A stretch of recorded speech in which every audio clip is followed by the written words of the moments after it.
March 17, 1943, North Atlantic, 400 miles south of Iceland. Convoy HX-229 plows eastward through 15-foot swells. 41 merchant ships, laden with 140,000 tons of food, fuel, and war materials, struggled toward Britain. Grey seas hammer their hulls, as gale winds whip spray across their decks. In the galley of the SS William Eustace, 28-year-old ship's cook William Eustace, and his assistant, Tommy Lawson, braced themselves against the rolling deck, washing dishes as the Liberty ship lurches violently. Plates slide, steam hisses, the ship groans like a living thing. Above them, on the bridge, Captain James Bannerman scans the horizon through binoculars. He already knows what's coming. The U-boats are out there, 600 yards off the convoy's port beam, 40 meters below the surface. Captain Lieutenant Manfred Mann sits in the control room of U-758. The boat runs silent. No engines, no pumps, just the soft creak of pressure against steel. The hydrophone operator presses his headphones tighter to his ears. Contact, the young sailor whispers. Bearing 280, multiple screws. Heavy machinery noise, estimate 40 vessels. Mann's smiles. The Wolfpack has found its prey.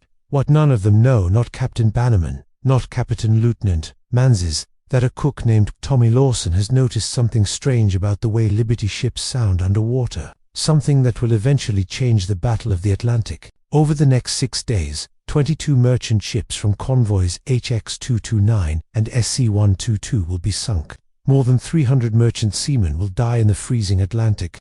It is the worst convoy disaster since 1942. Admiral Karl Dönitz, commander of Germany's U-boat fleet, will later call it the greatest convoy battle of all time. The numbers tell a devastating story. In March 1943 alone, U-boats sink 567,000 tons of Allied shipping, more than any previous month of the war. At current loss rates, Britain has less than 3 months of food supplies remaining. Prime Minister Winston Churchill will later write, "The only thing that ever really frightened me during the war was the U-boat peril." German hydrophone technology is brutally effective. U-boats can hear convoy propeller noise from up to 80 nautical miles away under ideal conditions.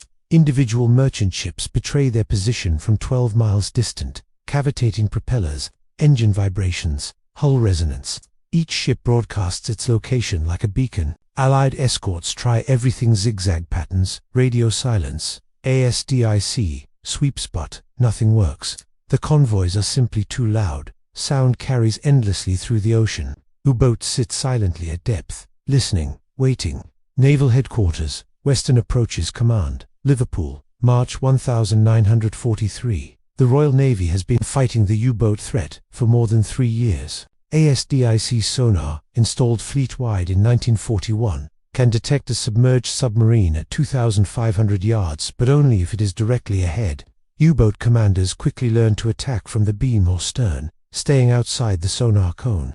Worse still, ASDIC is useless against surfaced U-boats attacking at night, which is exactly how wolfpacks operate. High-frequency direction finding Huff-Duff is a breakthrough, allowing escorts to triangulate U-boat radio transmissions. But once contact with a convoy is established, the submarines go silent. They don't need radios. The convoys tell them everything. By early 1943, the Admiralty has spent the modern equivalent of $560 million trying to solve the acoustic signature problem. Professor Patrick Blackett, Director of Naval Operational Research, delivers a grim conclusion in a classified report. Merchant vessel, propeller cavitation and machinery resonance create underwater sound profiles detectable at extreme range. Without fundamental hull redesigning possible under wartime production, convoys will continue to announce their presence to enemy hydrophones. Dr. Harold Burris, Chief Naval Architect at the Admiralty, explains the physics in a memo dated February 14, 1943. A Liberty ship's propeller turns at 76 RPM. Displacing hundreds of tons of water per minute through a 15-foot diameter screw. Cavitation bubbles collapse violently on the blade surfaces, producing broadband acoustic energy precisely in the frequency range German hydrophones are tuned to detect. Fixing the problem would require a complete propulsion redesign, 6 months in dry dock per vessel. Manufacturing capabilities: the Allies simply do not have. Britain imports 2/3 of its food and all of its petroleum by sea. In March 1943, German submarines are sinking ships faster than Allied shipyards can build them. At the Atlantic Convoy Conference in London, Rear Admiral Leonard Murray delivers a blunt assessment. Gentlemen, we're losing. Our escorts cannot hear the U-boats because of our own noise. The enemy hears us from 50 miles away. Engineers propose solutions. All are impossible. Sound dampening mounts would take 138 years to install fleet-wide. Rubber hull coatings degrade in weeks and slow ships fatally. New propellers would require scrapping 14,000 existing screws. By mid-March 1943, Allied commanders accept reality. There is no solution. 800 miles west, aboard a battered Liberty ship fighting a North Atlantic gale, a cook is about to prove them wrong. Thomas Patrick Lawson is not an engineer. He dropped out of school at 14 to support his family during the Depression. Born in South Boston in 1915, he worked diners and coastal freighters until war offered better pay. He joined the U.S. Merchant Marine at 26 for $125 a month. His captain's evaluation reads, Lawson, TP ship's cook, adequate performance, no leadership potential, recommended for galley duties only. No one expects genius from the man who makes breakfast. Yet after 3 convoy crossings, Lawson develops a strange habit. During off-watch hours, he sits in the engine room and listens. On February 19, 1943, Mid-Atlantic convoy SE-118 comes under attack. Lawson crouches near the main steamline when a torpedo strikes a ship 2 columns over. Through the hull, he hears something strange, not the explosion but what comes after. A hollow, booming rush as seawater floods the sinking vessel.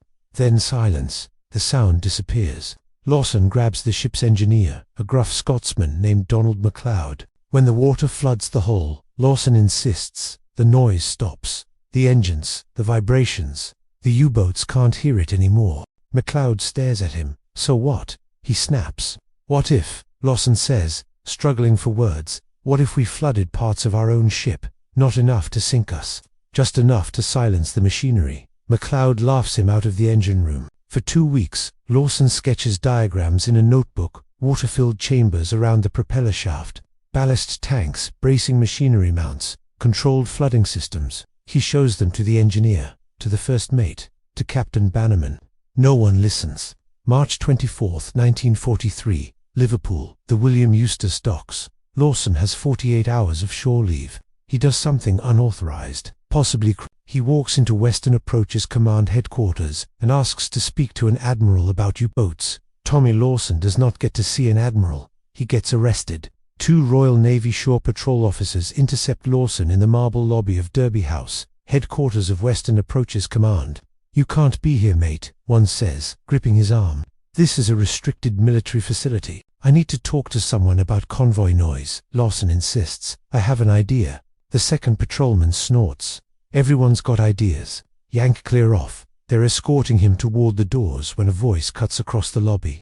Wait. The speaker is Commander Peter Gretton, 29 years old, thin, hollow-eyed, his greatcoat still creased from the sea. Gretton has commanded escort groups for 2 years. He has just returned from Convoy -5, where Wolfpacks sank 13 merchant ships under his protection. He is exhausted, furious, and desperate. What did you say about convoy noise? Gretton asks. Lawson explains haltingly at first about the sinking ship going silent, about water flooding the hull and killing vibration, about the idea of controlled flooding to dampen machinery noise. Gretton listens, arms crossed. When Lawson finishes, Gretton shakes his head. That's the most ridiculous thing I've heard this month. Water inside a ship is called sinking. Not if you control it, Lawson says. Small chambers around the propeller shaft, against the engine mounts. You're not flooding the ship, you're creating insulation. Gretton opens his mouth to dismiss him, then pauses. Say that again. Water absorbs vibration better than air or steel. Lawson says, if you put it between the machinery and the hull, I know what acoustic insulation is. Gretton says quietly. Something changes in his expression. Come with me. March 25, 1943, HM Dockyard, Liverpool. Gretton brings Lawson to the corvette HMS Sunflower, sitting in dry dock for routine repairs.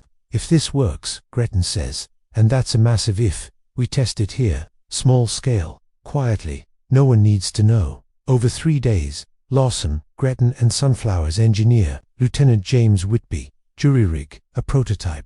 They weld empty oil drums around the propeller shaft housing. They filled them with seawater. Sandbags simulate water mass pressing against the engine mounts. It's crude, ugly, and completely unauthorized. March 28, 1943. First test, Sunflower motors, slowly into the Mersey River, half a mile away. The submarine HMS Trespasser submerges with hydrophones active. Lawson stands on deck, fists clenched. Minutes later, Trespasser surfaces and signals. Heard you clear as day. The captain reports. Engine noise, propeller cavitation, same as always. Failure.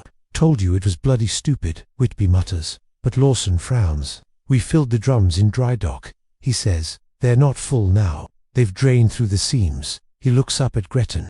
We need sealed chambers. Completely watertight. Gretton runs a hand through his hair. If the Admiralty finds out I've modified a warship without authorization, I'll be court-martialed. If the Admiralty finds out, U-boats are sinking 20 ships a week because we were too proud to test a Cook-S idea, Lawson says quietly, we lose the war. Gretton stares at him for a long moment.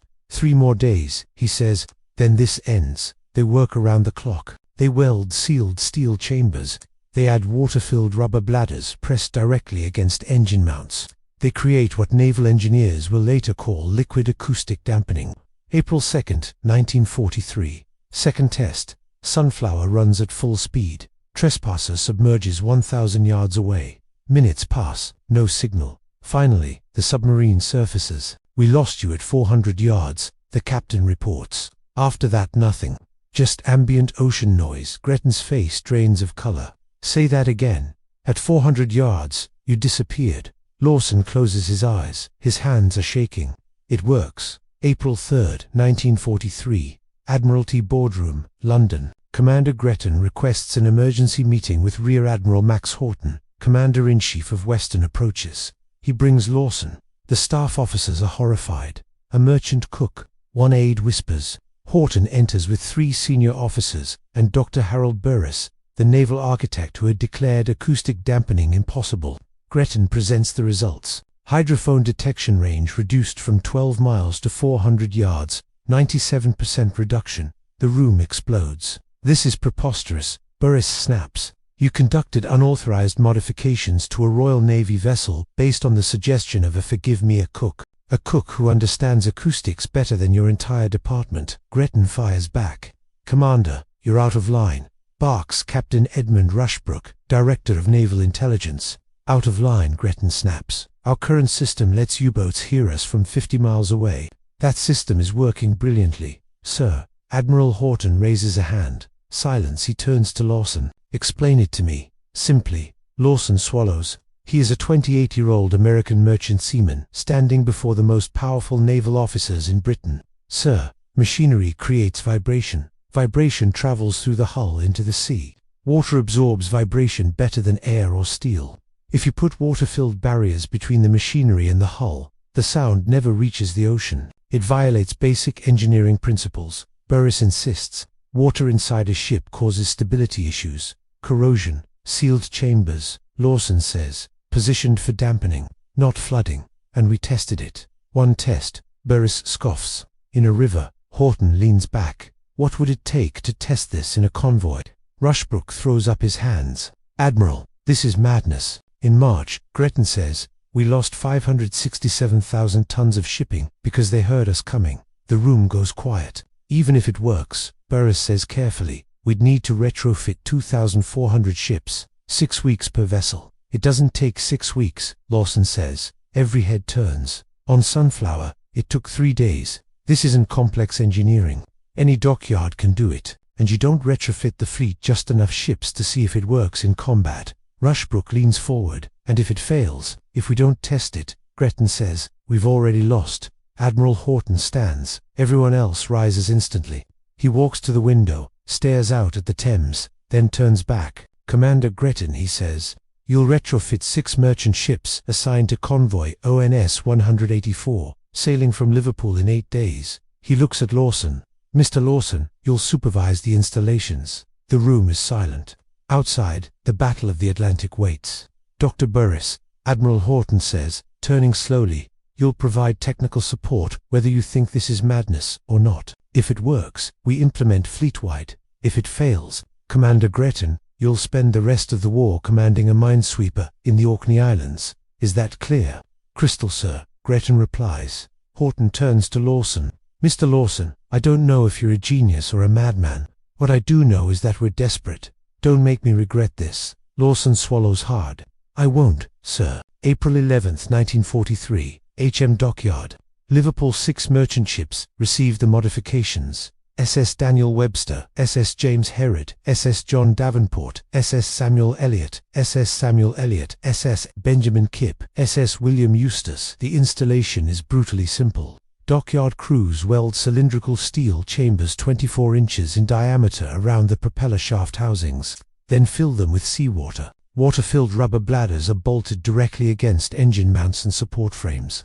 Total added weight per ship, 18 tons. Total installation time, 64 hours per vessel. Naval engineers shake their heads. It looks like someone welded a plumbing system into the engine room. One mutters, he isn't wrong. But the hydrophone tests don't lie. Before modification, a Liberty ship's acoustic signature is detectable at 11.7 nautical miles.